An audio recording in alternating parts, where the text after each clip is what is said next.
Hangam thabiriba lomi chilnau singna khoi matam chana hangam si inkhat haloba chawkhal haloba haibasi amna khoi gi tangai phadaba thaba amo oi aduna khoi harda ngata depend tawba yadaba maramna khoina hangam thabiriba chilnau singda haijaning base yam icham samba khoi gi humigol haina hidama lae moi si liquid organic manure ni magi mathau si khoi pambi sina leibak ta leiba khoi gi ising gi chang phajana chukhat amanga mi aduga pambi gi mara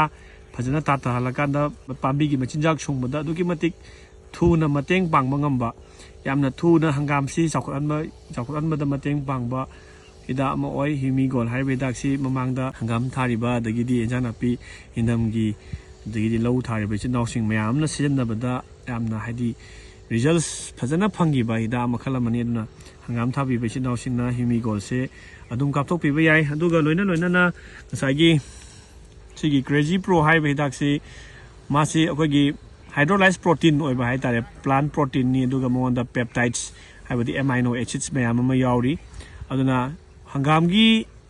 masamo phaba mapop chawhalakpa dagidi hangam gi mahai mapanda sagi crazy pro haiba hidak si yamna mateng pangi aduna humigol amadi crazy pro ani se mix toroga kapiba matamda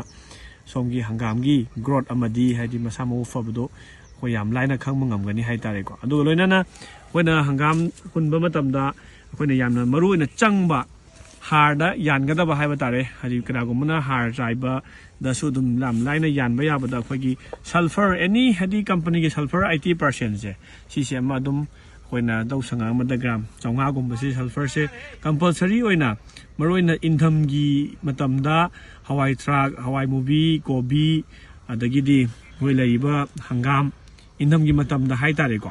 maroina indham gi matamda thari be jana pising da sulfur 80% se akoi harda natragana masi thitla kanda adum kapthokpiu yam kana ba khoi gi kofai suja gi lakadaba kya dagi ngak thorakani aduga pambi gi mahai changba matamda sulfur se adugi matik kana ba yam su hongba adumba hidang makhalamani ana mayamda ina haijage aduga loinana mapan khoi gi hangama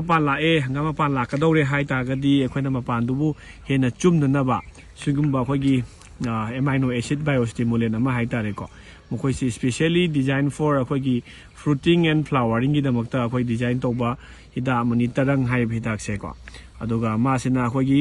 pambi gi fruit dropping hai tare se khoi flower and fruit dropping dagi mahai mapan ken gada badu dagi khoina na biostimulant sina khoi yam laina ngak thokpa ngamba hidak makhalamani aduna